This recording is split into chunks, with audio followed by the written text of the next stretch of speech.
बॉलीवुड जितना चमकता हुआ दिखता है एग्जैक्टली वहाँ चल के रहा है, वहाँ पे इतनी फंडिंग कहाँ से आ रही है, पैसा जा कहाँ रहा है, और बहुत सारे एक्टर्स के कनेक्शन भी बहुत बड़े बड़े लोगों से, बाहर के लोगों से देखे गए हैं। बॉलीवुड का भी बहुत सारा पैसा जो रीराउट होके आता है वो आता है दुबई से, ठीक है। और वो जो दुबई से आता है तो बीच में होता है एक एजेंट, और वो एजेंट पाकिस्तानी होता है। तो उस एजेंट के पास आप सोचो top of the top league celebrities का कितना इंफॉर्मेशन होगा कि बॉस तुमने हमसे 200-300 करोड़ ओवर द ईयर्स ऐसे ट्रांसफर करवाए हैं, तो हमें क्या क्या चीजें पता है, हमको बस एक छोटा सा कहीं पे लीक करना होगा, तुम खत्म हो जाओगे। मुंबई के मैक्सिमम गवर्नमेंट हॉस्पिटल्स में जो पेशेंट्स एडमिट होते हैं जिनको माइनर डोजेस ऑफ ड्रग्स लगते हैं, उनकी रिकवरी के लिए वो अवेलेबल नहीं होते हैं, क्योंकि वो बड़े बड़े फिल्म स्टार अपने पियोन, अपने नौकरों को भेज के ये सारी चीज़ें वहाँ से ले लेते हैं।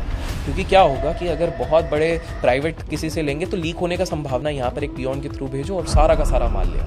एलॉन मस्क बोला कि भाई मैं तो सारे प्रोटोकॉल्स लगा रहा हूँ ना, मास्क पहनेंगे, सैनिटाइजर लेंगे, हाथ पहनेंगे, तो हमको तो चालू रहने दो, आधे टाइम तो चालू रहने दो। डेमोक्रेटिक वाला बोला नहीं, तो भाई पागल दिमाग तो सटकेगा।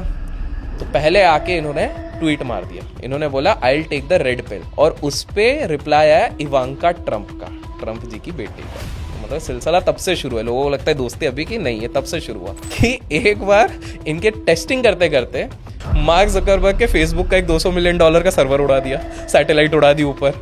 तो मार्क जकरबर्ग ने गुस्से में क्या किया, इनके सारे टेस्ला से लेके जो स्पेसएक्स के पेजेस थे, फेसबुक पेजेस, वो उड़ा दिए। तो इन्होंने फिर बोल दिया कि आ जा लड़ ले। एलॉन मस्क खुद वर्कहॉलिक और वो चाहते हैं मेरा हर बंदा भी ऐसे ही काम करते रहे। जैसे नारायण मूर्ति जी बोलते हैं ना 70 आवर वर्क वीक, को 80 आवर वर्क वीक, वो ये बताना भूल जाते हैं कि हमको पर घंटे 40,000 रुपए बनते हैं। जैसे कि अंबानी जी हैं, जहाँ हाथ डालते हैं वहीं सक्सेस मिल जाती है। तो चक्कर क्या है, ये बिजनेसमैन ही है या इनके कुछ पॉलिटिकल कनेक्शन भी है, चल क्या रहा है? हमारे देश में कोई भी अगर ऊपर जाता है बिना पॉलिटिकल सपोर्ट के नहीं जा सकती। ये जो कोलैबोरेशन था, टेक्निकल टर्म्स में ये कोलैबोरेशन हॉटस्टार और जियो का कभी हो ही नहीं सकता।